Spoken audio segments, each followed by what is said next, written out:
What's up, guys? It's KB. Make sure you subscribe to the Underground Sports Philadelphia YouTube channel. Click the bell icon down below so you don't miss a single video from us.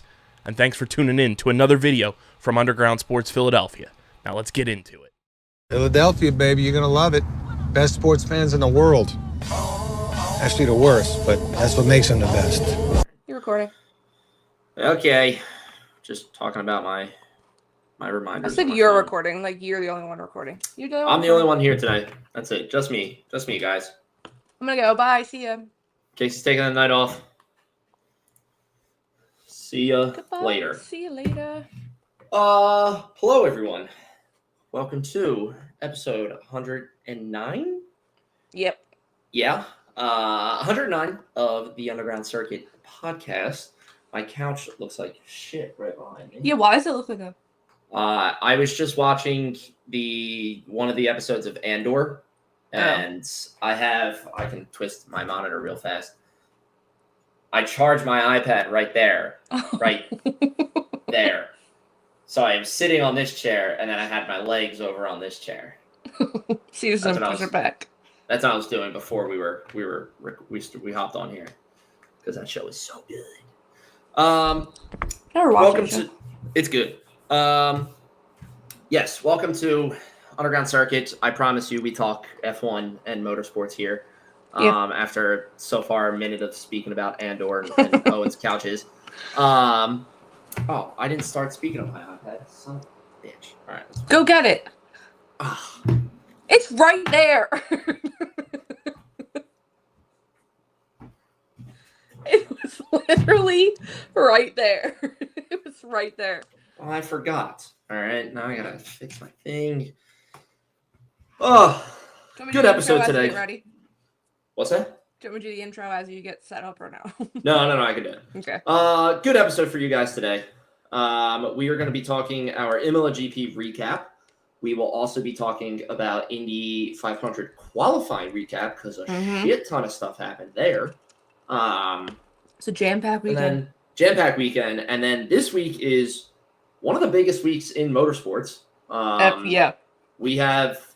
And the last time we get it back-to-back. Yes, and the last time we get it back-to-back. We have Indy 500 on Sunday. And before that, on the same day, we have Monaco GP, which is crazy. So we're going to go from hopefully what is an exciting race, you never know with Monaco, to Indy 500. You have two jewels in the crown jewels on the same day. That's wild. Yeah, it's going to be insane. Well, also, I think MotoGP's, it's the British MotoGP this weekend as well. Like, and then there's a NASCAR race, obviously. It's a jam-packed weekend for motorsport. Gotta love it. I guess they probably do it because it's a holiday weekend, maybe everywhere, but specifically the U.S. So yeah, that's why NASCAR and IndyCar take advantage of it. But yeah. But that's what we're talking about today. We will have the Pints Pit Stops for the Imola GP. Casey will be quizzing me. Yes. I did not also get a chance to watch the recap of the race like I normally try to do before we record, so I'm scared. I don't think I'll be scared. And yeah, we're going to give our predictions for Monaco. We're going to give our predictions for the Indy 500. Well, Indy 500 is easy. You only can give one. They don't do a podium. It's just whoever wins. True. It's just whoever wins it. Which I kind of like. But yeah, that's what we got for you guys today. Yes. But first meme of the week. Meme of the week. Take it away. Meme of the week. That's not Take what it I away. needed. So now I'm going first. No, I can go first. Okay. So my meme of the week is the lovely account on Twitter that posted before qualifying. Oscar, if you qualify on pole this weekend, I'll make a life-size replica of you out of pizza. We all know Oscar qualified on pole in Imola this weekend, and they stuck to their word. And the commitment's there. I love it. Oscar Piastri out of pizza, and not just like his head. Like, it's a full body, life-size replica of Oscar Piastri, race suit and everything. The detail is so I want to know, how life-size are we talking here? Like, is this to his exact height? or is this? I can go back. They've had like it blew up so much that like some motorsport journalists like interviewed them to do like an article on it because it blew up so much. So it might be some stuff, but they were posting like the trays of each thing of like dough as they were making each body part or whatever. So I was like, I just want to know what conversation you had with your parents when you said you were gonna make a life-size Oscar out of pizza.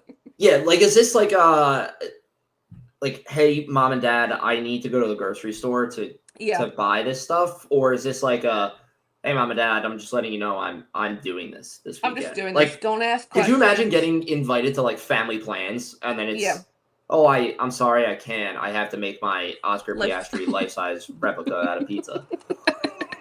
You love me? I'm trying to think. There's there's literally a New York Times article about the life-size pizza. I mean, I love it. I enjoy it. I think it's fucking. Listen. I gotta respect the commitment here to holding to your word. You know? Yeah. No, literally. I said I was gonna do this, and I'm doing it. I'm gonna do it. I'm trying to see if they said like how much. Somewhat they asked, have you eaten it? And it says, we haven't really eaten anything at all. I think my girlfriend ate the left tip. I ate the face for lunch today. The left tip of what? Hip. Oh, I heard tip. Oh, no. It's like, what left tip are we talking about here? Hip. They posted another thing saying, if he gets pole win, what's it called? I'll make this now and stuff, but I can't find it. But yeah, the fact that it blew up, like, it's just so dumb. I'm thinking it's legit life size because they posted like a poll for Monaco do I, and the first one's move in silence, make another offer, or delete my account. Move in silence, make another offer, or just straight up delete the account. Yeah. So make another offer, obviously one. No, you can't delete this. No, there's no way. The person they retweeted it and says the people have spoken and they've requested another offering. Is making Oscar's helmet out of cake good enough? Please, I can't do life size again. So I'm pretty sure that is life size. So this might be like legit life size. Yeah. Like that might be like that, like legit. If we laid Oscar Piastri next to the pizza, that's the same size. So obviously, there's a couple different pies here because you got pies for the feet, pies for the legs, pies for the hips, pie for the head. How many like rotations through the oven do you think? Well, actually, I guess I can count. 1, 2, 3, 4, I don't know. 5, 6, 7, 8, 9, 10, 11, 12, 13, 14, 15, 16. There's 16 individual pizza pies here. So that's 8. If you're thinking a classic oven with 2 racks, that's 8 rotations through the oven. That is that's 32 times you're opening and closing your oven. They posted more. They said, "Here's the close-ups." What are we doing a fucking close-up for? They put their hat over top of them. No, it's legit. Okay, so here's the photo I was talking about. Before he was decorated. So you can see all the individual pieces. That is amazing and horrifying at the same time. I hope he saw it. I hope he saw it too. Somebody's got to ask him this weekend. Mm-hmm. Somebody's got to ask him, hey, did you happen to see the life-size pizza cutout of you? It's the fact that I made it to the New York Times. Like, that's crazy. Running out of news these days. Yeah, slow news day. Yeah. But yes, that was my meme of the week. Oscar. I was going to try and say pizza and Piastri at one time. Can't do it. I don't think I can do it. But I don't think I can come up with it. Anyway, Owen's meme of the week. I see what it is. Not as funny, but genuinely kind of funny. This says, can't wait to watch Charles run out of ink in the Monaco GP. And this is because his race suit looks like an HP. Yes, it does, but that's not the reason why. No, it really does. It's I'm specifically that HP printer.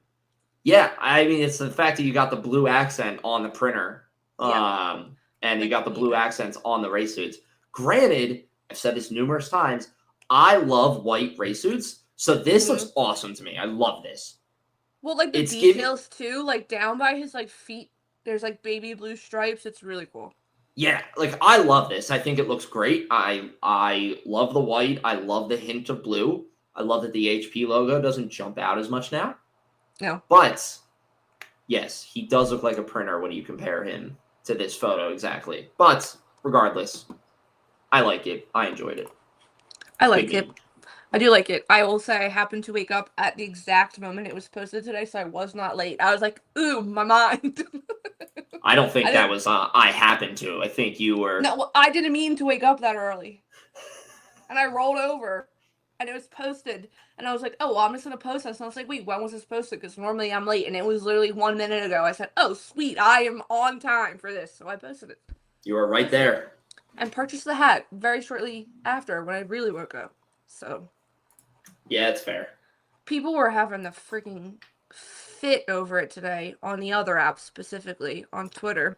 I'm sure. People are like freaking out because the Ferrari logo is outlined in blue, and they're like, Enzo Ferrari's rolling in his like freaking grave. How could they disrespect the logo like that? People literally posted a photo of Carlos's special chili hat last year. The logo's outlined in black.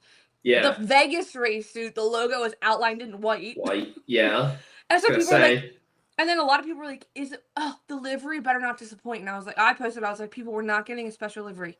I said, Yeah. Ferrari did the same thing 2 years ago. Charles had a special suit for Monaco. Carlos had a special suit for Spain. So $10, Lewis is getting a special suit for Silverstone. Yeah. And watch it be like purple. So if the logo is outlined in purple. Watch it be purple. He loves mean, purple. If we were gonna get a special livery, we'd get at least more teasing about it. You would have both of them in the same photo. Yes, exactly. Like, all of the things are just Charles, and he literally posted a video with Monaco being like, oh, my special race suit for Monaco. Yeah. People use context clues. He's not getting a livery, people. No. And if he did, it would disappoint. Yeah. Because that's all Ferrari's given us so far is disappointing special liveries. I think they haven't disappointed, or the last time it was a good livery was Vegas, the first year. Yes, when it was the first year when they did the white. Mm-hmm. It was like, wow, that looks really good. It could have been really better, but it looked good. And like Monza that year was okay, but Monza the year before was even better with like more yellow on it. Mm-hmm. Yeah.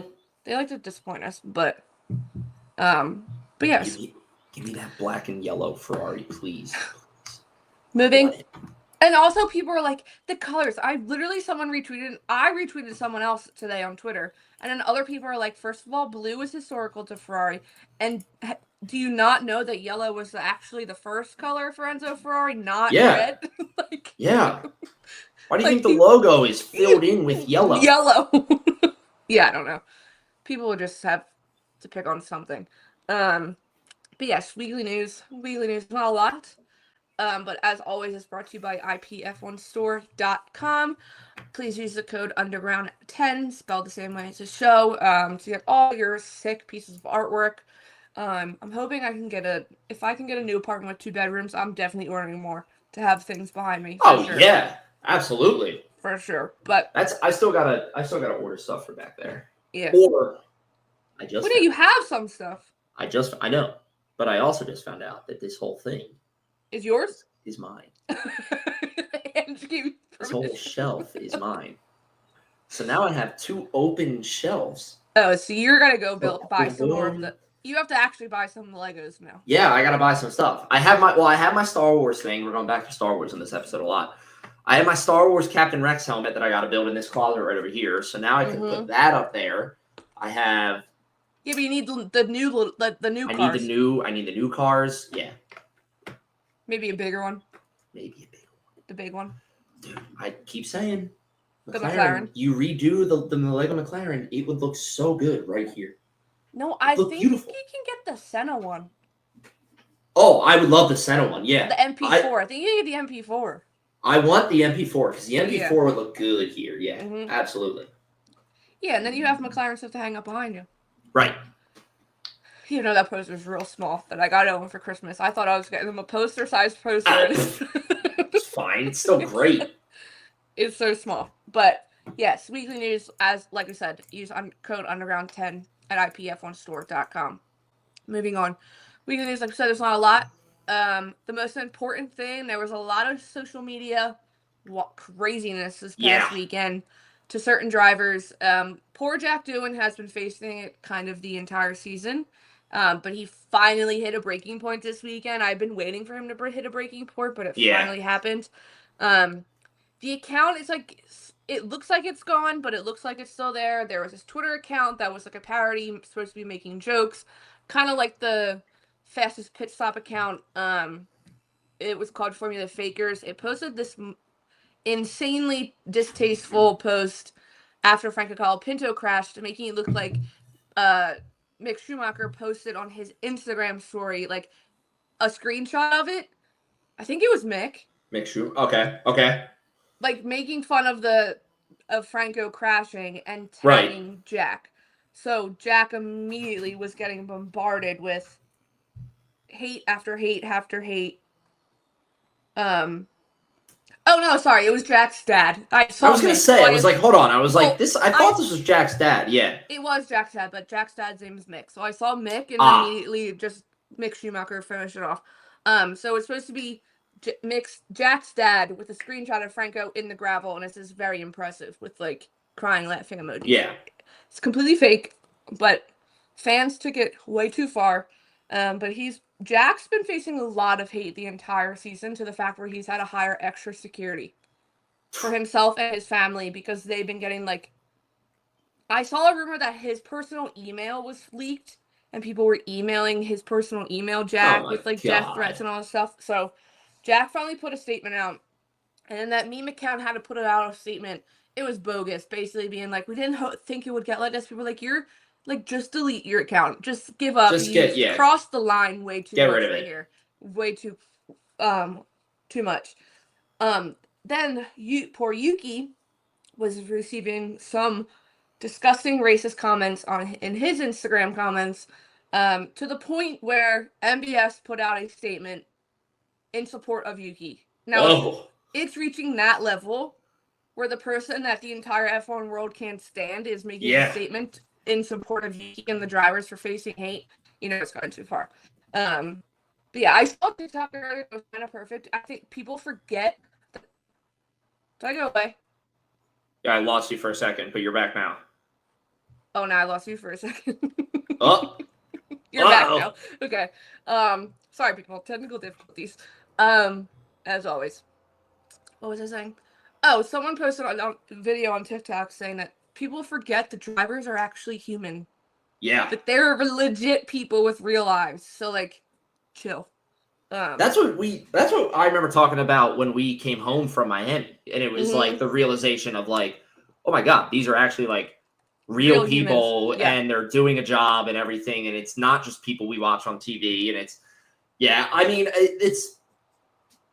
that is something that like genuinely like infuriates me, where it's like, listen, we understand it as Philadelphia sports fans, that sports can consume you and become your life, and you feel bonded to these sports. That makes 100, like, yes, absolutely, I get that. I respect that, honestly. If you have that bond to sports, great, I love it. Like, fantastic. But don't let it, but do not let that be the reason to send people death threats, to make racist comments, to harass and torture, these people that are in the sport, because then you're twisting your love for the sport on its head.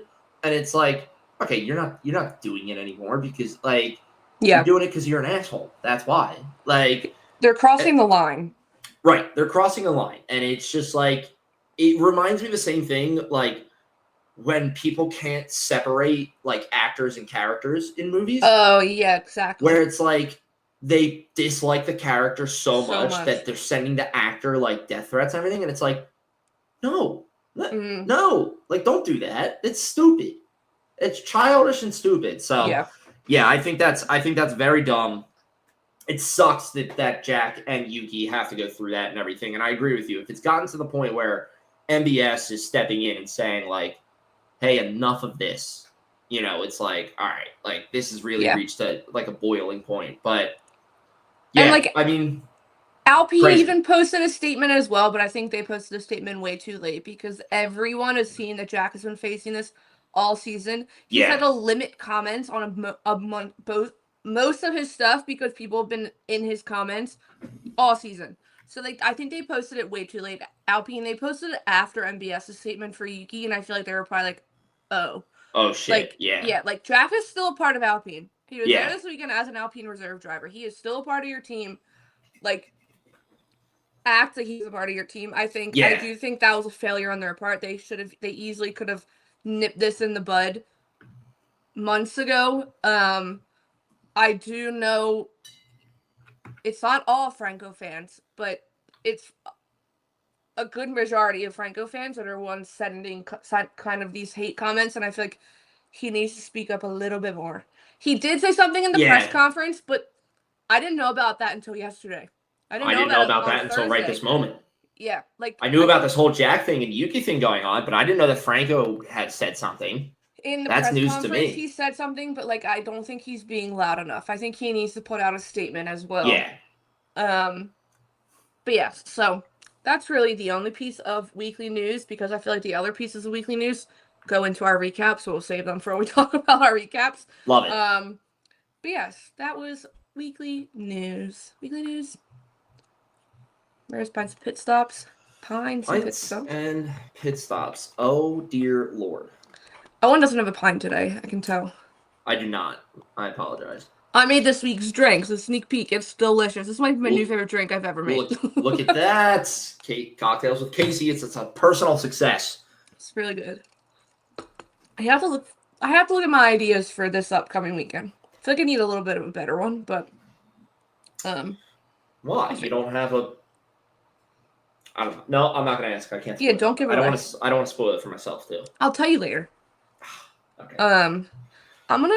I have technically 6 questions to ask you, but I'll save the one for the end because it's like super hard, but I think you might know it. So we'll see. But yes, Pints and Pit Stops. This is all about Imola, specifically Imola race day. But I know that was literally however many laps of chaos from start. There was to a finish. lot. There was a lot. It was a lot. I feel like when I was looking at the lap by lap recap, I was like scrolling for a good few minutes, and I was only on lap like 60. I was like, oh, okay, Yeah. we're not even halfway through. But yes, you all know the drill. 5 questions. This thing's 6. I'll give that one the bonus question at the end. I gotta be quicker this time. Yeah, you can't think about it. You gotta be quicker. No, I gotta be quicker. I will start the timer after I'm finished reading the first question. Are you ready? Are you ready? Let's get it. Where did Yuki finish? DNF. Why was there a full safety car for Kimi and not Ocon? Kimi was farther up the track, couldn't get the car away. How many points did Albon score? 14. What lap was the safety car over? The full safety car. 53. What tire did Hamilton start on?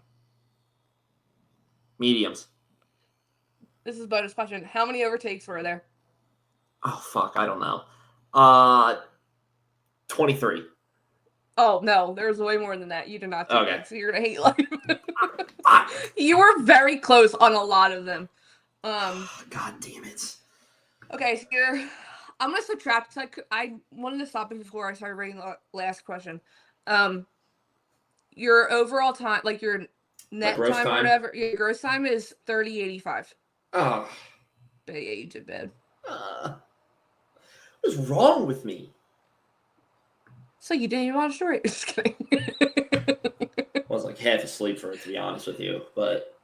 Okay, where did Yuki finish? You're going to hate yourself, and I think you knew the answer as soon as you said it. Yeah. He finished P10. Yeah.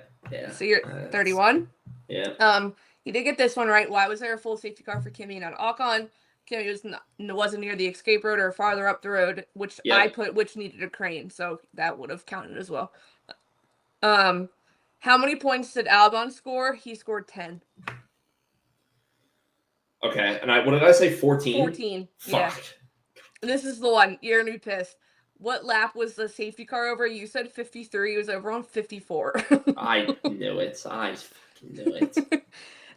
What tire did Hamilton start on? He started on the hards. Everyone else started on the mediums. And then the last question that you got wrong, so it doesn't matter. How many overtakes were there? There were 71 overtakes. I got that stat from our good friend Adam. That's disgusting. Yeah. So I got one question right and 4 wrong. Yeah. Oh, and you're average. Oh, don't worry, Casey. I built my lovely shortcut to tell me what my average is. You could do a mix next week to get me. You could do Monaco and Indy 500. No, I can't do that. I'll probably do it. No, mix it up. Should we do one each? Should we do one person gets Monaco, one person gets Indy 500? Yeah, we can. We should do that. My average time now sits at a 31:46. You are beating me on average by 6 seconds. Oh, damn. Yeah. Fuck. All right. But yes, that was Pints Pit Stops. Thanks for playing. All right, we're jumping into race recap. This race recap is brought to you by Furious Motorsport. We have not talked about these guys in a while, and we are sorry about that, because we love to talk about these guys and our friends over at Furious Motorsport. They make the coolest jerseys and the coolest motorsport, I want to say, apparel now. Yeah. It's no longer limited to just jerseys and everything. They have t-shirts, swim trunks, tote bags, some of the coolest stuff out there. I am so excited. I'm going to be getting one. I'm going to get the King of Suzuka shirt. I cannot wait for it. He's so excited. So nice. They are just lovely, lovely people to work with, and they're great. You guys saw Casey's jersey in the most recent Cocktails with Casey. No, it's coming. You will see Casey's jersey in the upcoming Cocktails with Casey video for Monaco this weekend. Yes. You guys can tell. You've seen us wear them before. I talked so many times about wearing it to work and people giving me compliments and everything, and just it being an eye-catching thing for people to wear. So please go, if you are interested in buying any of their stuff, which we highly, highly recommend. Make sure to go over to our link in our bios on our social media. That leads you to a link tree, and then you can click on the Furious Motorsport link in there. That will automatically apply a 10% coupon for you. So you can get 10% off your order. It's a great way to support us, support Furious Motorsport as well. We really appreciate it when you guys go over there. We also get told on every sale. So it's kind of exciting getting those emails coming in. It's like, you've got somebody made a sale, and it's just like a notification saying hey, somebody bought something and they did it because of us. And that's it's a really cool feeling. So like I said, link in our bio on our social media. It'll take you to the linked website for Furious Motorsport that automatically applies the discount. If you don't use that link, you can always use Underground 10. Spelled the same way the name of the show is. Make it easier for you guys. But we do recommend using the link. It just automatically applies it. You don't even have to think about it. You just get 10% off. Yeah, it's much easier. Much easier. So again, thank you, Furious Motorsport. I'm still so thrilled to be working with you guys. It's a blast. And thank you for sponsoring this portion of today's episode. And that is our Imola GP recap. And Indy 500 quality recap. What would you like to do first? I feel like we should kind of do qualifying first. We do qualifying first. Okay. I gotta say this first of all. I love Indy qualifying. I love Indy 500 qualifying. I love that, I turned on my TV to watch it, and they have that big timer in the top left of the screen, and it's 5 hours and 30 minutes remaining, and you're like, sweet, I could just leave this on all day. I was making dinner, and I'm, popping in and out of my kitchen and checking it and everything, and the concept of it is just so unique too, where it's just one car on the track each time. They get 4 laps, two warm-up laps, and then just right into 4 laps of foot on the floor, go as literally as fast as you fucking can around the course, and we'll see what time you get, and that's where you stack. No, but I on. like that it's not even time. It's it's their speed. Like that's Yeah. what it's based on. It's their speed around. And I mean, some of the speeds they get are insane to think of. I posted today because they've had coverage for the last 7 days. And I rewatched qualifying from Sunday yesterday. And at the end, they're like, Will, how do you feel? Like your first qualifying Sun. Will goes, I haven't commentated racing like that in seven days in a row ever. Yeah. It's like, Will Buxton probably didn't speak at all yesterday. No, or today specifically. But yeah, it's I was like, what do I watch today? Because the qualifying, the format, the way it's run is so cool. Obviously Saturday everyone runs, but I love that the night before on Friday they basically have like a draft to pick the order they go in for qualifying run order, and I like that they send up like their family and friends to pick the number. I forget who went first. Marcus Ericsson went first, maybe. And they sent up his brother to do it, and he was like, I better not mess up. And like Pato sent up his sister to pick the number. So it is cool to it just makes it's obviously they say it every time, it's the biggest like spectacle of motorsports like ever. So and it just makes it seem so much cooler and so much bigger than any other race. All the fanfare around it is like it does it up a bit, and it's very exciting. You know, like you said, it's been 7 days of straight coverage for them, and it's like, yes, like there's no better way that I can think of than to go into the biggest event in motorsports, and you have 7 days of coverage leading up to it. And I will say, I mean, I had a lot of the practice on last week, and it was like 4 hours practice, like on TV the entire time. Like they would switch from FS2 to FS1 after a little bit, but like I was never bored because they had so many different segments. They were either in the new IMS museum showing different portions of it, like they were having other people give tours. They had Mario Andretti come in because they got to the time frame when he was racing, so he was talking about things. But then they also would bring drivers up. They even, the one portion, it was the three of them would like switch out, like when it came to lunchtime or whatever. And the one time it was one part of the afternoon, it was only Townsend Bell and James Hinchcliffe. Which obviously, you know, they've both raced in IndyCar and the Indy 500. So like they have the first hands-on experience. They brought in a steering wheel. I've never learned so much in my entire life listening to Townsend Bell and James Hinchcliffe go through every single thing in the steering wheel and all the things they have to do in the span of one lap, like with the different buttons and stuff. I missed that piece. I'm gonna have. I'll send it to you. Yeah, you have to send that to me because that is fascinating. And I mean, it's, you know, I think I said it to you. It's like you get to a certain point where it's like almost kind of like, you know, 24-hour Le Mans coverage. Where it's like they're just talking about whatever, but when they fill in the timing like that and everything, it's great to see, and it just adds so much layers to it and everything. And it's, you know, like you said, the fact that it's 4 hours of just I can just throw it on and leave it on for the next couple hours is beautiful. You know, I would like put it on at work, and like I would get so focused just listening to the to the sound of the cars behind me. But yes, that was basically last week. But yeah, qualifying. So the way qualifying for the Indy 500 works is everyone runs on a Saturday, like we said, and they set from 13 to 13 to 32. 13 to 32, thank you. And then it's 12 to 1 on Sunday.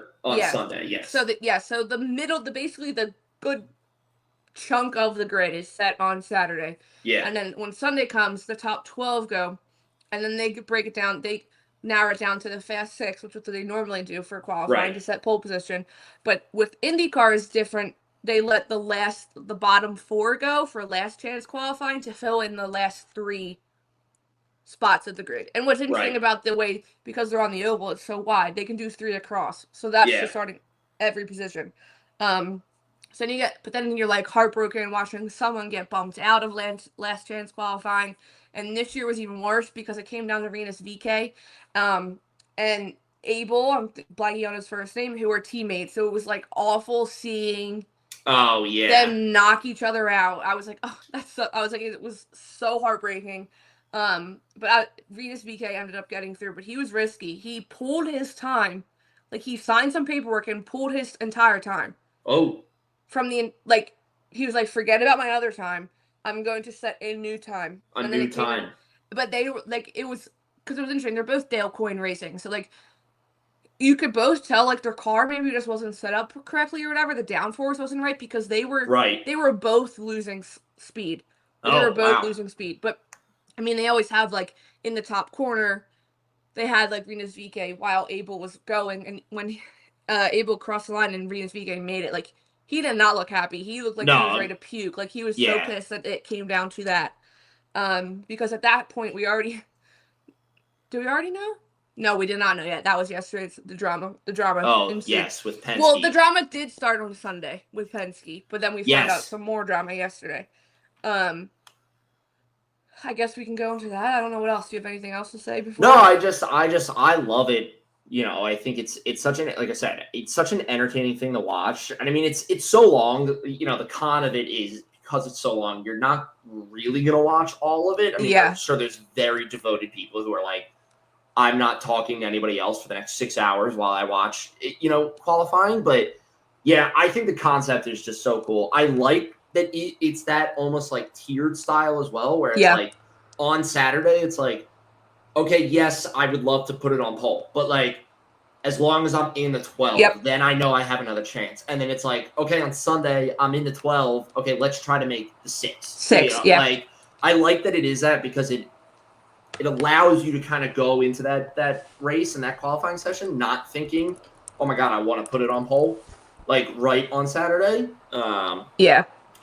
But overall, I mean, it's so fun, and it's seeing them get the speeds that they hit is Oh, yeah. absolutely insane. And it's just, I cannot wait for the race on Sunday. It's going to be so good. I'm not missing green flag. When that race no. starts, that's going to be electric. I would do anything to be there because I feel like your heart rate probably skyrockets when all 30 whatever cars come flying through turn 1. Yeah, no, it's going to be insane, but it makes me wish I'm going to go into F1. It makes me wish like if they did Monaco in this style, that one car goes out at a time. Because qualifying is what makes Monaco exciting. Yeah. It's what matters the most. The most important day of the weekend for most Formula One is Saturday for Monaco. So it's like if they broke it down, if they figured out a different, because it's so small and everyone got one, the track was clear. They do maybe one warm-up lap, 2 fast laps. Yeah, to, I like, think set if it up, you, that would be so cool. I think if you did that with Monaco, yeah, you would need one warm-up lap just to get the tires up to pace. And then, I mean, I'm sure the drivers would love that. Because it's clean. You're not running in traffic. Clean. Yeah. And That's it's already, like, yeah, that'd be really nice. I think that's what makes Indy qualifying so cool is because they all have the same chance to make it through because the track is clear. Yep. There's no traffic getting in the way. There's no one that's going to mess it up for you if there's someone in front of you. But yeah. So Sunday, qualifying starts. I think when I had it on, I'm pretty sure whoever qualified first was going when the Penske news broke, but because earlier Sunday, sorry, Scotty Mack crashed. Yeah. Scotty Mack crashed pretty bad. Like, I mean, there's some. That's what I hate about Indy 500. The crashes are they're nuts. Yeah. Yeah, Colton Curtis crashed. I can picture it, and that one was he was still in the car when they had to flip it back over. You just have so much speed that you're carrying that it's just they just literally lift off the ground and start flipping. But yeah, Scotty Mack had a pretty bad crash Saturday or Sunday morning during their practice, and they were trying to fix it, but then it came out that they weren't even going to worry, but he wouldn't qualify. He would just start from 12th on the grid. So we're going to try and give him, I think they each have some of the drivers may bring a separate, an extra chassis or car. So they were starting to change stuff over to Newgarden's car that was there. Right. But then when the Fast 12 comes in, they're in line for their tech inspections, and I think Will Power was in front of Newgarden, inspection. Yeah. And they noticed the terms are so I don't know exactly I don't want to mess it up or whatever. I'm trying to see if I can bring it up. Let me see if I can find it real quick. Fast forward through this part of the episode, folks. This is where Owen's gonna call for work because then I can bring it up. I thought I had it. The I don't know how to say it. ATTENUATOR. Can you send it to me real fast? It's Text in it to me. Text. the link or the. Send me the link. Send me the article. The part of the car. Please, everyone. The part of the car that I'm trying to no shit. The part of the car failed technical inspection There was a technical inspection that was wrong with the part of the car. And as willpower went through, the person checking the car kind of noticed it, but then kept it going. And as Newgarden's car came through, they noticed the exact same thing, flagged his car, they wheeled it back, and then they just wheeled willpower's car back just to be safe. But the news broke yesterday that they were both given, I have the thing saved, they were both given a penalty, which then caused some, I mean, it's Penske. Penske, there's always drama, I feel like. So both the number 2 and number 12 car, Justin Newgarden and Will Power, will be starting at the back of the grid. So they didn't even qualify in the Fast 12, so it ended up becoming the Fast 10, basically, because Scotty Mack also wasn't qualifying. Did you find it or no? Yeah. So, all right. So I'm just going to read this paragraph quickly from the article you sent me. So the illegal modification was discovered during Fast 12 qualifying. Sorry, this is also from autoweek.com. Yeah. The part in question, an attenuator. Thank you. I could I'm not. assuming it is. An attenuator is designed to reduce G-forces on the car. According to Fox Sports report, Team Penske apparently modified the attenuator to fill some seams or eliminate a slight lip in an effort to gain an aerodynamic advantage. Yes, which is obviously a no-no. Right. So yesterday we broke that both Will Power and Joseph Newgarden will now be starting at the back of the grid. Joseph Newgarden was trying to go for the three-peat, of course, we all know that. They also were given a fine of $100,000, and both the head team strategists for those two cars are no longer going to be participating in Indy 500. I do need to add, this is the second year in a row, because those same two strategists were also disqualified from the Indy 500 last year after they were penalized for the push to pass. So, Penske perfect is kind of it's kind of falling short. Yes, but Scotty Mack's car was not penalized at all, so he gets to still start in the top where he should have qualified. But now there's all these questions. There was apparently a pretty heated team principal or the head of the team conference. I think a reporter brought up pictures from Joseph Newgarden's car that won the Indy 500 last year, and it looks exactly the same. So we're like, did they have that last year? And he won with it. I just also think it's Penske. They've had so much drama, over the years, and with kind of quote unquote cheating. But yes, so that is the Penske drama, because what the hell? So yeah, now we have Joseph Newgarden, who should be going for 3-peat, starting in the way back. Pato O'Ward's probably like, thank God. But I mean, they were even saying on the broadcast on Sunday or yesterday when it came out that they were penalized, that they're like, that's not going to matter for Joseph Newgarden, because the way he can overtake on that track is they were showing it in practice as well. Like, he was just, yes, it was practice, but he knows how to drive that track on the limits without crashing or having it. Yeah. Like, he can just weasel his way through. But yeah, so. Yeah, I mean, the whole thing is, from what we saw last year with Penske and everything and the push to pass stuff, and then this year with it does bring into question the Penske perfect thing, and now that it's happened twice, anybody who says Penske perfect now, somebody is always going to be able to be like, well, like, are you though? So it's definitely going to call into question some stuff. I mean, whether it's done purposefully or not. Yeah. Joseph Newgarden and the rest and Will Power are paying the price for it. Mm-hmm. And I think it's the right call. I think it's the right call, absolutely, to penalize them. They have modified this somehow, whether they've done it unknowingly or not.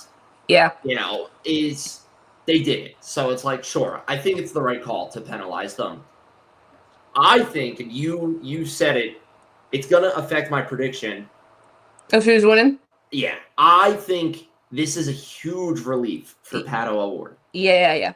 Because we all know that last year's Indy 500, the ending has to kind of haunt Pato because I mean, it's the last lap, last corner. he was in the lead for 3/4 of that track, and then Joseph Newgarden comes out of nowhere, and I shouldn't say nowhere. He was behind him. The battle was good, but but Joseph ends up winning second in a row. Pato's like, damn it, that was my shot. You know, so now going into this, I think Pato definitely is like a kind of a weight off his shoulder of like, okay, Joseph's got to go through 30 other cars to get through me. Get to me. It also presents itself to Joseph Newgarden to give us a masterclass of Indy 500 driving. And I mean, it is. If he can do it, if he can win from the back, people love to hate him, but that will be one that you have to be like, yeah, he's that would good. be that if he wins from 32nd, and it's 33 cars totally in the field, and the only person starting behind him is Will Power. So it's like, if he wins from 32nd, he will go down in history as one of the greatest IndyCar drivers, that Indy 500 drivers, I feel like specifically. To pull all that off, to get the three-peat, I mean, would just be insane. But yeah, I mean, like I said, I think it was the right call. I think it definitely, I mean, we've already have an interesting stage set for the 500, but it definitely adds on to the layer of this is going to be very interesting on Sunday. Well, I'll even bring up, it was very interesting to hear like Townsend Bell and James Hinchcliffe's reaction to the penalty, because it does bring up a good point. Were the cars like that on Saturday, and should they have even qualified in the top 12? Yeah, did Jacob Abel, the name came to me, did Jacob Abel get screwed out of making it? Like, Pato O'Ward was pretty adamant in his post-qualifying press conference. He was like, those two cars should have been in the last chance qualifying. That's where they should have been qualifying. I mean, if you think about it, the car was probably exactly the same. Probably on Saturday that it was on Sunday. So why would they change? Why would it not be? Yeah. Right. Why would it not be the same? Yeah. You know, what all of a sudden on Saturday happened that you would be like, let's put on our modified attenuator and do this. You know, well, like, especially if there's like kind of pictures where it maybe looks like Joseph Newgarden had it last year. Right. So like, has that car ever been legal in the Indy 500? Right. But it does. I mean, they did have Jacob Abel on literally an hour after the penalty, and the kid was so mature about like what he was saying. I think Will Buxton retweeted it, and he was just like, I didn't do the best job I should have done. Like, I could have, I should be up higher. I should have qualified better. But it does bring in the question of, it brings into question a lot. And like you said, like, why would they on Saturday be like, all right, now time to slip in our illegal device, you know? So then it's immediately, okay, has the car been this way all week, you know? And it's not like there isn't footage that they can go back, that stewards can go back and be like, oh, yeah, there it is. Like, there's that attenuator. You know, it's definitely weird. And again, it was the right call. Whether they did it or not knowingly, who knows? At this point, the penalty's been served. We are in for a hell of an Indy 500. Yes, so which brings us to our pole sitter, which is historic. I mean, just his run. Okay, so obviously we're kind of burying the lead, but everyone knows at this point. Our pole sitter for the Indy 500 is the rookie, Robert Schwartzman, of Prema Racing, the rookie team. Rookie team, yeah. They literally said it yesterday. They're like, rookie driver, rookie team, rookie personnel within that team. Like, a team that's not really ever touched the oval before. I mean, Robert Schwartzman earlier in the week was like, this was the fastest racing I've ever done in my entire life. Yeah. Like, he was like, I've never driven a car this fast. But he looked damn good. And he was very good. I just want to say, they missed the entire first day of practice because the car wasn't ready. Yeah, that's right. I forgot about that. They did. This is the type of situation where it's like, I would love to know, like, what kind of mindset was he in when Well, he went to he was putting McDonald's these laps? afterwards. Good for him. He deserves it. If I was a rookie and I put it on pole for the Indy 500, I'd be going to get some food too. I'd be like, fuck yeah. Same. But I would just love to know the mindset as you're going lap 2, because I don't know if the drivers in the car can see their speeds being averaged out. I think they're being on the told. broadcast. They probably are being told. But still, you are seeing your live speed of your car. So it's like, if you're hitting these numbers, you can kind of do the math where you're like, okay, like most of the speeds came down to a matter of decimal points. So it's like, what's going through your mind when all of a sudden you're like, oh shit. Like I have it up. I pulled up the grid. I can tell you his lap times. Or his lap speeds. They have them on with this. It's incredible. And then, it's that moment of hearing your engineer come over and be like, hey, we're pole. Like, it's crazy. They didn't. So he didn't finish. He had 2 people to go after he qualified. Yeah. And that was Pato O'Ward and Felix Rosenqvist. And literally, Pato counted out Robert Schwartzman so much when they were going to Felix Rosenqvist, and he was like, or maybe it was before. I don't know, but they went to Pato. I'm blanking. They went to Pato, and there was something, and he goes, well, it looks like it's going to come down to me and my good old friend Felix. And when I was watching, I already knew who was on pole, and I wouldn't be like, oh, that's a bitchy. Yeah, that comes off a little bitchy. Yeah, that did not age well. No, it did not age well. But yeah, I mean, rookie driver, first time ever a rookie driver's on the team. They keep they were teasing that there could have been his car was going to look different by the time it got over, like for sponsors, because he had literally his normal sponsors, because I don't think anyone thought he was going to make it. So Prema was probably like, excuse me, you want to give us some money? Yeah. I literally, in my mind, I was like, Ferrari, get on the phone now. Get on the phone now. The kid is Robert Schwartzman was a Ferrari reserve driver. Yeah. As up until literally last year. Ferrari reserve driver. Someone said, just a reminder that Robert Schwartzman still has a 3-place penalty in F1 from the practice he did last year with Sauber. Yeah, I forgot about that. He's still penalized in F1. But yeah, the FIA came over and they were like, hey, so can he serve that over here? Yeah. I just don't think when they were interviewing him after and showing him when putting the sticker on his car, someone posted and I agreed, they're like, he doesn't even realize it yet. It hasn't even settled in. Oh no, 100%. Yeah. He just qualified pole. I wouldn't be shocked if it hit him yesterday or today even. On they Tuesday did following. They do media photos yesterday and they do the 3 starting the 3 on the grid. So I feel like maybe yesterday it might have hit him when they do that stuff, but I just can't even imagine, man. I hope. Well, and yesterday watching him practice was very interesting. They were definitely doing different scenarios. They were practicing pit stops, but they changed their pit stops now that they have the order of the race. So he's now first pit box all the way at the end of the track. But they're having him pull in and practice if a car's behind or if there's a car in front. The team was practicing. But yeah, I mean, absolutely insane. His fastest lap time was lap 1. He went a 2:33.166. Yeah. That is just I get nervous when I drive 70. Yeah. On the highway. I'll look down at my speedometer and I'm like, oh wow. I'm cruising. 233 miles an hour. His average was 232.790. And this is how close they all are. Takuma Sato, who's in second, his 4-lap average was 232.478. Yeah, see, this is what I'm saying. It all comes down to literally decimal points. Yeah, and Pato O'Ward, who's starting P3, he might be in the best position to start, is 232.089 or 0.098. But yeah, and I just want to say Robert Schwartzman's 25 and Takuma Sato is 48 years old. That's crazy. That is crazy. That's insane. That's literally insane. Oh my god. Yeah.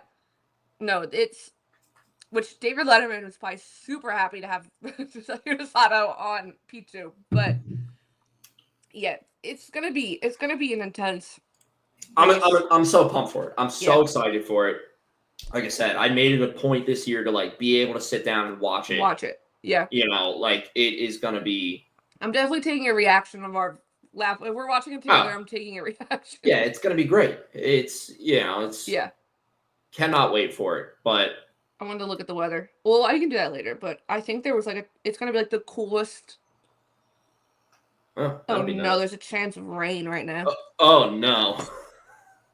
Oh no. Boy. But yes, so Mr. Robert Schwartzman, who someone posted, they're like, this goes to show you.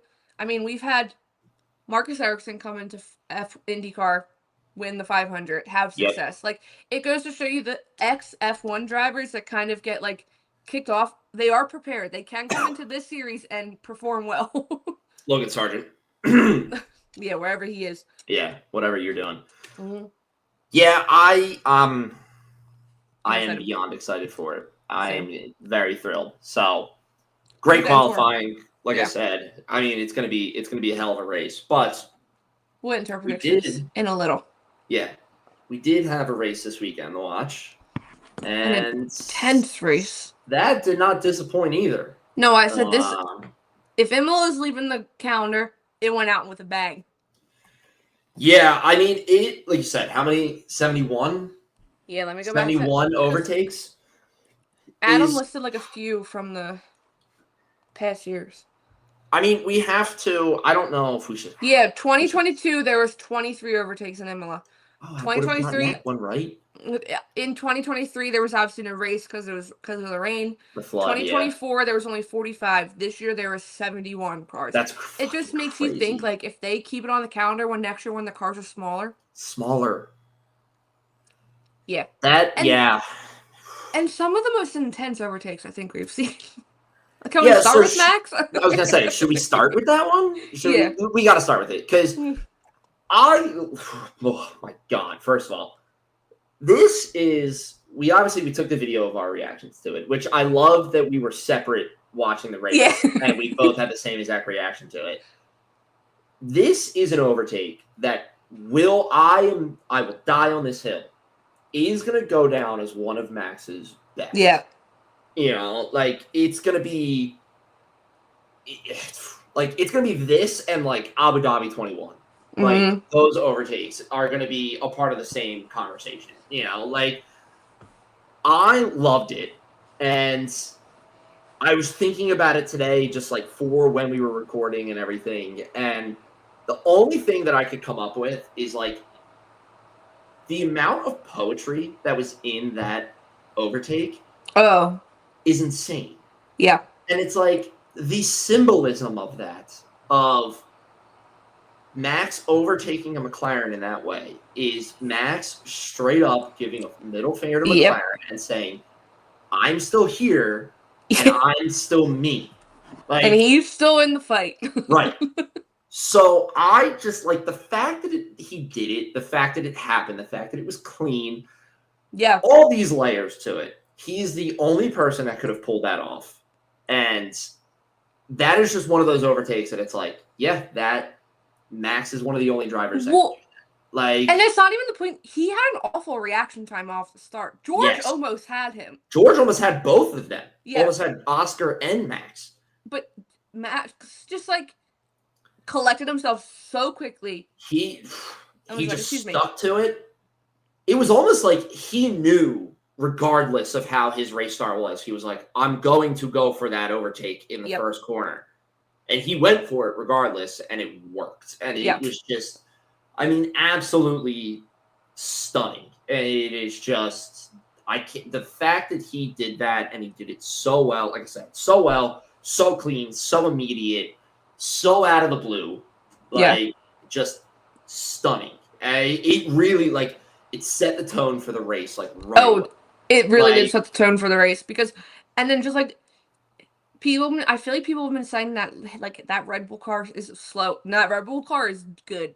No, those that Red Bull car, whatever they brought, it worked. It really worked. Because and I mean, He was decently far ahead by the end of lap one. Oh, Oscar and Max at the same time both got away from the leaders, and even in between them, it was like a good 2.5, like maybe 3 seconds from Oscar and Max.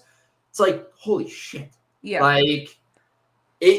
I was stunned by it. Like I said, it really just set the mood for the entire race. You know, which Red Bull obviously came in with a milestone of their 400th Grand Prix, and that was a win to capitalize on. I mean, and that's so cinematic, winning on your 400th Grand Prix off of that. And you have Yuki starting in the pit lane, finishing P10. Yep. Like, just as impressive, if not, like... I think Corner, even after the race, was like, no, that was an impressive run from Yuki, like, to get back up there. That was very impressive. I mean, Red Bull, like you said, the upgrades that Red Bull brought worked. Yeah. And it worked not only just for Max, it worked for Yuki too. And it's just like, damn. Like, it really is like Red Bull as a whole was like, we're still in this race, everybody. We're still in this fight. Like, if this is their turnaround, McLaren's in trouble. Oh my God. Because McLaren didn't look... Lando and Oscar looked good, but like Max looked super comfortable in that car. Max looked like 2023 Max. Yes. Is what he looked like. You know, I'm gonna win by 20 plus seconds. I'll see you later. I'll see you in the cool down room, Max. Like, I'm still happy because it was a McLaren 1-2, or not a McLaren 1-2, a McLaren 2-3. 2-3. Still double podium for McLaren. Great, love to see it. But yes, you are right. If this is the start of Red Bull's turnaround, McLaren's in trouble. Everybody's in trouble. Yeah, everyone's in trouble because we know how Max is. Right. Max will easily, and if Yuki's getting comfortable in that car and picking up speed to go P20 to P10. Yep. In Imola of all places. Yeah. McLaren, I'm sorry, but our predictions for the end of the year might be changing.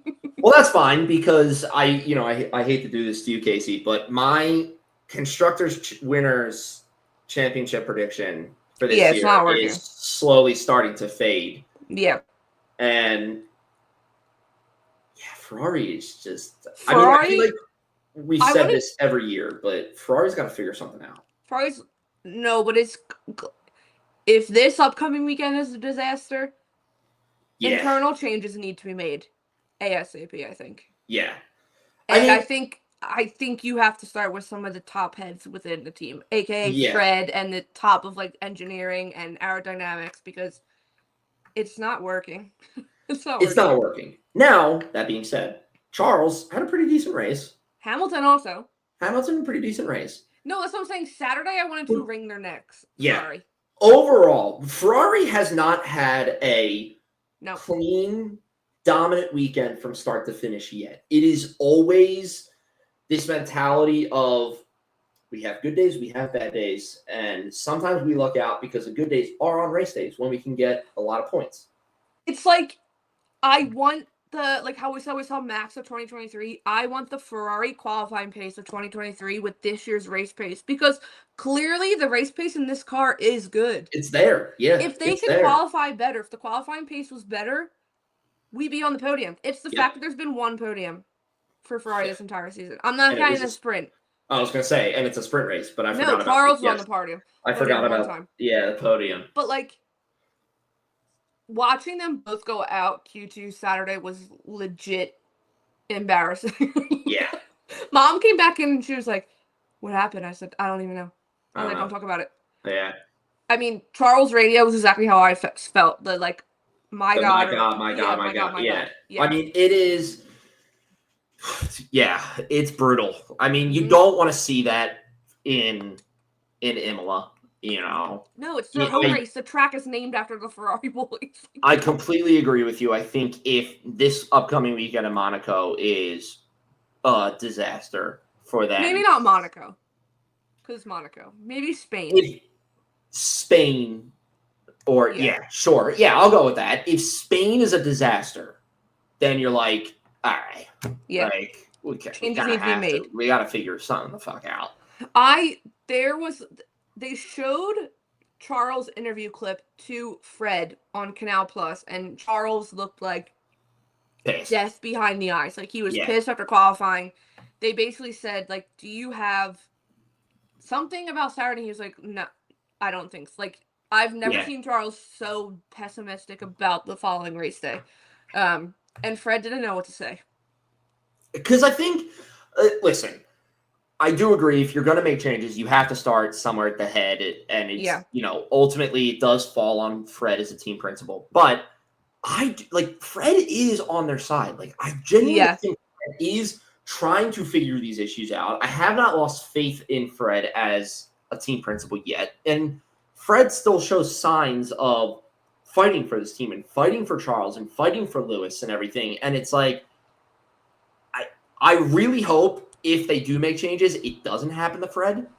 Fred isn't the one who gets the fallout, but it's like, it does have to start somewhere. You're right. So it's like, what happens? And it's just like, I don't know. It's, like I said, I think decently, it was a decent weekend for Fred. I will say they got the strategy correct. Starting Lewis on the hards was a smart move. Right.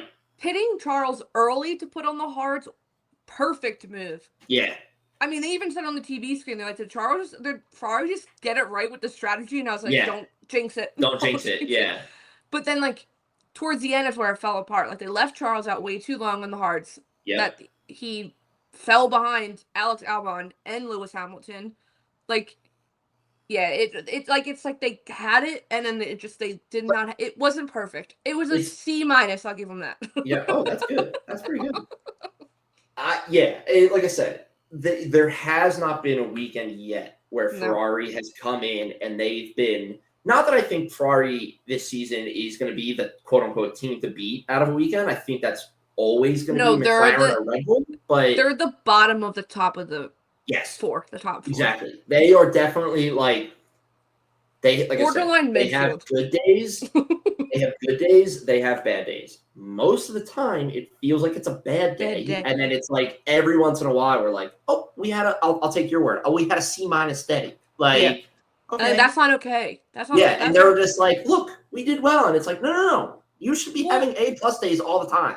And after last season, when you had a Coda perfect weekend. Mexico was damn near perfect for Carlos. Monaco last year, like Monza of all weekends to have a perfect weekend last. Like they can do it. They can do it. But yeah, it's rough. It's rough to be a Ferrari fan as I sit here with a Ferrari. It's rough to be a Ferrari fan. Sit there with a Ferrari hat on and you just ordered another one. Yeah. No, I ordered the Charles Ferrari. Oh, sorry. You ordered Charles's hat, not the Ferrari hat. Yeah, it's tough. But we don't have to continue talking about them. We'll see. Hopefully Monaco is better. The other two pieces kind of from this weekend that I really wanted to talk about, Kimi and Franco. I was gutted for Kimi. I was gutted. So sad when I saw Kimi's car on the side of the road. I mean, listen, Kimi's a fantastic driver. That is beyond, and it was to no fault of his own. There was just an issue with the car. And seeing him pull over on the side of the road after this entire weekend, it's your first home race. You bring your class to the paddock. Your dad drives you in the driver's parade, right. Your dad's driving you. Just seeing that happen, I'm just like, even if he finished P15, right? You finished the race. You finished your first home GP, the place that you grew up 20 minutes away from your entire life. Yep. You finished that race and you did it. And it's like, he's going to look back on this forever now. I don't think it's going to haunt him because I don't think you said it's not something that he did. It was just car engine manufacturing. It's just, he's going to look back on it now and just be like, yeah, my first home race, I didn't get a chance to finish. Well, I posted immediately. I was like, we have to have a legit conversation about the home race curse. Like, it's not just a Charles and Monaco thing. I mean, you had Oscar this year in Australia. Yep. You had, I'm trying to think where we've been. Yuki in Japan. You've had Checo in Mexico. Yeah, it's a legit thing. Yeah. Now you have Kimi and Imola. I was heartbroken. Yeah. I mean, it is. I was so sad. I literally let out a cry where I was like, Yeah. no. No, Like, because obviously I have the live timing up, and I saw it pop. It's like a good 2 minutes before you actually see it on TV. So I yeah. saw it pop up, and it said yellow flag. So I immediately hit over to like who on the track is stopped, and I saw his bubble, and I was like, no, I was like, it's Yeah. Kimmy, it's Kimmy. It was very upsetting, but hopefully he can pull on Isaac Hadjar. Yeah. Forget about it. Go into the next weekend. It's your first of 3. It's a first of a triple header. You have Monaco coming up. Just go into Monaco. You know? But I also have 2 people I want to talk about after you talk about Kimmy and Franco. So Franco is, I'll keep it short and sweet with Franco. It sucks that the story or the quote that comes out before the race from Flavio is, I told Franco to do 3 things, and that was finish the race, don't crash, and go fast. And he crashes. Not just once, twice. Twice. Yeah, twice in the weekend. No, wait, he didn't crash during the race. Sorry. No, he finished. crashed. He finished the race, but in 16th, he crashed during practice. Okay, all right. Well, still, even more so the point. Like, it's not the best mood setter for the weekend, and 16th kind of goes back to what we said, where it was like, now he's thinking like, okay, there goes one of my 5 races where I didn't score any points, and now I have Monaco. Like, that's all I really want to say about Franco. Otherwise, he's back. I'm happy that he's back. It's great. Well, I want to see if he can pull something out in Monaco. I would love to see it. But, yeah, it sucks that was, like, the quote that was published from Flavio when he was like, don't crash and then practice. We also have to talk about how Alpine's a mess. You have legit from the team coming that he has 5 races, and then Flavio this weekend's like, I never said that. People are like, yeah, you did. It's on the actual team official announcement. You said you'll give him 5 races. Yeah. Like, what do you think? Even had commentators. Like, Alex Jakes was like, Alex it's Jakes is weird annoying. that they did that. Like, he was like, it makes no sense to me that they did that, but here we are. Like, you just put it out into the world, and then you're like, no, I didn't say that. You're like, yeah, you did. But yes, I don't really think there's any other teams before I want to talk about the 2, because I mean, Aston Martin had a great qualifying, but then they just fell off during the race. Like, immediately 2 fell off during the race. I do agree with George Russell. He flat out said what I've been saying for the entire first part of the season. He said we now know when it's not cool out, the car sucks. Yeah, the car 7th. Loves cold weather. Cold weather. Cool weather. You know, like. Yeah. So that's who else. I want to talk about Isaac Hadjar. You mentioned them, but the kid is just very consistent right now. Yes. Yeah, he is. I keep going back to it, but he has done so well since the season opener. Like, it's just been consistency from him, and it's just like, absolutely. Yeah, keep it going. Like, I'm an Isaac Hadjar fan. I would purchase Isaac Hadjar merch. I would legit. Absolutely. I like too that I'm like torn back and forth on this, because you can clearly still tell that he is an emotional person, and I don't know if it was after qualifying when he got eliminated, but or if it was like from the race. There was one shot of him, and he's like slamming the steering wheel because he's pissed off. Yeah, I just think he's passionate. I just think he's extremely passionate.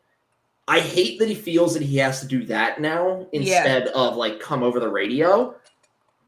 But he's flat out said that he just doesn't press the radio button anymore. He's going off. I just don't want to press it anymore. But like, I just like, you can tell that he cares so much, and you can tell that this is everything to him. You know, so when he finishes in Q2 and gets eliminated, he is pissed off. Yeah. It's like, all right. But yeah, I love it. I think he's been doing great since the season opener. He might be my favorite out of the rookies. No, he is my favorite out of the rookies. I love Ollie Bearden and Kimmy, but Isaac Hadjar, I love, he has it. He just has the mentality, I feel like.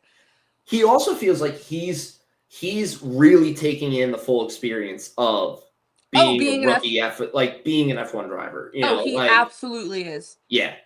He absolutely is. But yes, the other person I want to talk about, Alexander Albon. I have to talk about him. Oh, The yeah, kid is absolutely. Yes, there. absolutely. I do appreciate F1 posted stats for points scored in the opening 7 rounds over the Yes. past 4 years. I Okay? saw this. I loved it. 2022, 3 points. 2023, 1 point. 2024, 0 points. Yep. This year is 40 points. Yeah. Oh, it's 40 points. Sorry, I thought it was 45. 40 points. That, yes. I love it. I love to see it. Yeah. What I'm really hoping that this is doing is building his confidence up. I think it is. Watching him battle Charles and Lewis this past weekend, I'm like, who are you? Yeah. It's great. And I know Williams fans are loving it. Oh, yeah. Just well, absolutely. the Carlos Williams fans are loving it because they're watching Ferrari fail. Yeah. But no, he is. And I think it goes to show, I'll say this to get it out of the way so you don't call me a Carlos hater. There's comments all the time like it's the Carlos Sainz effect. We're like, no, it's the James Vowles effect. No, it's the James effect. Yeah. I 100% believe it's the James Vowles. Yeah. Yeah. What he's doing with the team is paying off. And I had no feel. I didn't doubt that he wasn't going to. Last year, he just had to literally knock everything down and rebuild it back up. Yeah, like he says, there's that clip of him. He says, break everything. Yeah, break everything. Break everything. You'll never have this chance again in your life. It's from the Instagram edit that I love about Williams. Every time I see it, I have to watch it. Like, well, and like part of me, they keep saying that they're like not. They're not focused on this year. They're focused on next year more. They're focused on next year more. Now there is over 50 points separating them, but they're 51 points and Ferrari's at 114. In fourth and fifth. That's. I like that. Yeah, that's insane. But from where Williams has been over the past few years with Latifi and Logan Sargent and all these people, Franco Colapinto, it's. I mean, I texted Mom and was like, turn on the race because Alex Albon had a chance to podium for the majority of that race. If we saw Alex on a podium, I was going to cry. Yeah, I would have been so happy. Just like, I can imagine he would have cried. I think he would have cried if he was on the podium. And after the discourse that someone on social media was like, I can't wait to witness Alex Albon's first podium, like, ever. People were like, excuse me, he has been on the podium before. He was in Red Bull. He has been on the podium before, but it's been a long time since he's been on the podium. It's been a long time coming, yes. Yes. And it would be his first podium with Williams. Yeah. But, and a deserved podium after the legit blood, sweat, and tears he put into them. But yeah, no, I like watching Alex Albon. You can tell the confidence is growing the way he's driving that car around. But I also feel like he's growing confidence within himself. I mean, we've heard him crash out on the radio to classical music on TikTok, and it's hilarious. But like, he has been in Williams for a few years now, but maybe he now feels like, no, I'm the one that's been here for so long. I'm the one that's been through the ringer with this team. Like, I have the trauma. I wonder if he almost sees all of the Carlos Sainz effects posts and is like, no, fuck off. Like, this is me. Like, and he's just like using that as fuel, you know? Like, yeah, I love it so far. I really, really hope, and I'm getting more belief that we could see a Williams podium this I year. think we could easily see a Williams podium this year. And like I said, I would love it. Whether it's Carlos or Alex, I think I would be a little bit more like joyful and like fulfilled if it was Alex. But both of them is like, that's Williams back on the podium. That's a huge thing. Yeah. Like, no, I do believe we could see I was holding my breath for the majority of this race because I was like, it's going to happen. It can happen. Yeah. I was like, it's going to happen. Because at one point he was like comfortably sitting in P2 and Oscar was in P1. And I think at one point I was like, I would sacrifice an Oscar win if that meant Alex Albon got a win. Oh my God, I love Oscar. But Yeah, yes, I love I think Oscar. I would be like, I think I'd be okay if Yeah. McLaren didn't make the podium, if it meant Alex got P1. Like, Yeah. that would be great. That would be okay. I think the Yeah. grid would be okay with that I a little think bit as well. everybody would like that. That Drive to Strive episode would be amazing. Would love. But yes, any other people you would like to talk about? No. No, I know. But like the bottom half of the grid, like if I felt like it was a heavily like top 10 battle for a while. Yeah. Like the majority. Yeah, it was a lot of midfield see top 10 Max. battles. Like, yeah, Max went ahead, Oscar went ahead. Yeah. But then you had that DRS train of like Lando, George, Yeah. Lewis, Alex, like all these people within a second of each other. So it was a cool overall, like you said, if that is Imola's last time that we're gonna see Imola. Went out with a bang. It went out with a bang. It was a great race and I loved it. Great way to start this triple header. It's such a beautiful track. Like the Italian, yeah. like the countryside, like rolling through that. It is such a beautiful, like the terracotta rooftops right there. It's so pretty. It's that's why I love the European section of the calendar, because tracks are beautiful. The scenery are beautiful. Did you see that Pierre Gasly ran over 2 bunnies? I did see this. Pierre. He got a thumbs down for me today. Whoa! I gave Pierre the thumbs down because he ran over 2 bunnies. Not his fault. I know. But is that what Imola brings? The 2 bunnies. Imola brings the bunnies. Montreal's coming. They bring the groundhog. Singapore brings the lizard dragon. Yeah. Every circuit is just going to have an animal mascot now. Miami will bring lizards. No, Singapore has like the bearded, the dragon-looking lizards. The Miami one's really this big. Miami just bring dolphins. The Florida man. Florida man. There you go. Oh God, I would love if one of those articles came out. Like, same. Florida man tries to run into F1 car. F1 car tries to steal F1 car from race this weekend. Yeah, Vegas. I don't even know. I would say squirrel, but that doesn't sound like it'd be Vegas. But no, you need like you need an animal that like gambles. Yeah, because the animal's a raccoon, like a possum, like because there's like the restaurants, they're probably in all the trash. No, maybe we're moving on. We're moving on to the next topic, which is really just predictions. I did ask TikTok what people's predictions were. You asked TikTok what predictions were. You want to know how many likes we have at the moment on TikTok? For our reaction? Or no, not for a reaction. For the ones that I posted today to give me predictions. Oh, yeah, sure. 69. Nice. Very good. I was like, come on. I know you know what you're talking about. Okay. Predictions. Yes, there are some. There's a theme going on in these predictions from the people on TikTok. Yeah, let's hear it. As I think everyone would expect for at least one of the answers. Oscar and this person said Oscar and Plato. They're both looking for vengeance, and someone said, no, low-key, I'm thinking Aristotle over That's good. That's great. I'm thinking they meant Pato. So Oscar Pato. Socrates? Yeah. Someone said Pato deserves to win the 500. Carlos and Pato, I'm delusional. If Pato doesn't win the 500, I'm crashing the fuck out. I said, I get it. I'm crashing the fuck out.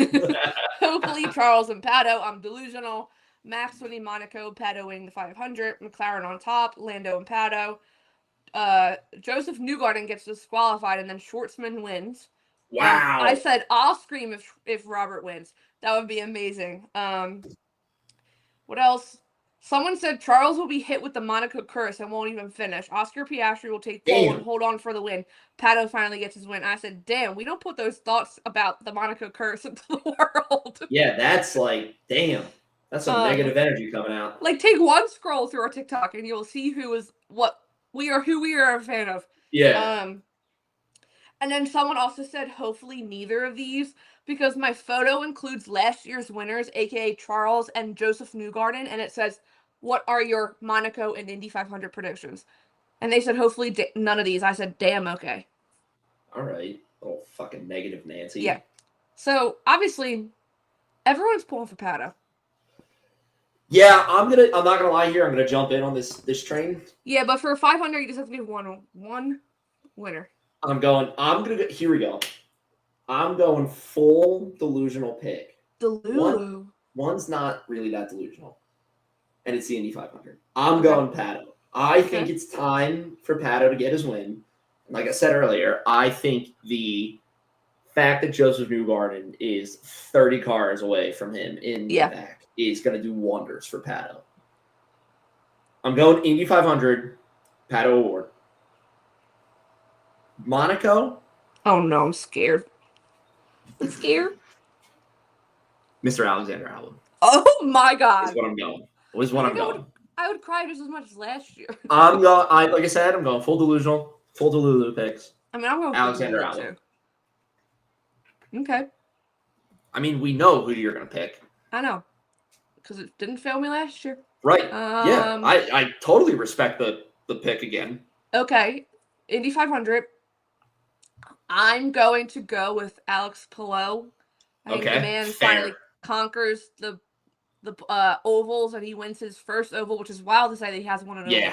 He wins his first oval, but I do think it's another nail biter and maybe another heartbreak at the end with Pato. That would suck. No. That would it's suck. just because that's the way the track is they race so close into the final corner. Yeah. Like, there's no 20-second gap.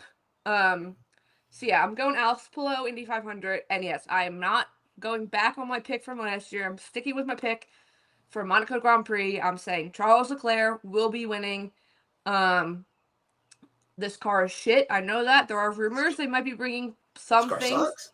There might be some parts of the SF24 that won last year. They're bringing for this weekend. But I also think the cars, even though the car is awful, Charles Leclerc could easily drive a fast lap with his eyes closed through that track. True. So I don't think that fails. But so you're going home field advantage here. Home field advantage, yes. Yeah. But I do think the two-stop strategy is going to be an upset for someone. Yeah, that's right. I forgot. We have the two-stopper now. Mandatory and I hope it's not Monaco. like last year we had the crash on the start, the massive crash on the start. So everyone pitted right at the start, and like Charles never pitted again. So I hope it's a clean start. I will for sure hold my breath through turn 1 in Monaco, but I hope it like goes so it's like equally split. I mean, how many laps did you say? It was 77? 78. Mm-hmm. So yeah, I hope it's like equally split. But yeah, I think the two-stop. I mean, I don't want to say it, but McLaren last week did not have good pit stops. No, they did not. They were very slow. They were very, very slow. They had 2 slow stops for Oscar, and they had 1 slow stop for Lando. No, I feel like a lot of teams had kind of slow pit stops last week, but McLaren's were pretty like. They're noticeable because it's McLaren. But if Ferrari can be on their game with the pit stops, I mean, they're fastest again after Imola. With Charles specifically. Yeah. That's why I'm sticking with Charles. Charles is the winner. And I'll cry just as much. So. Well, it's going to be a good week. It's going to be a good weekend of motorsports. I wanted to talk about that. But this has been a long episode. What? So, I want to talk about it. It's about Charles. I'll keep it quick. So, his older brother, Lorenzo, wrote this article for the Monagas magazine about the 3 of them growing up and stuff.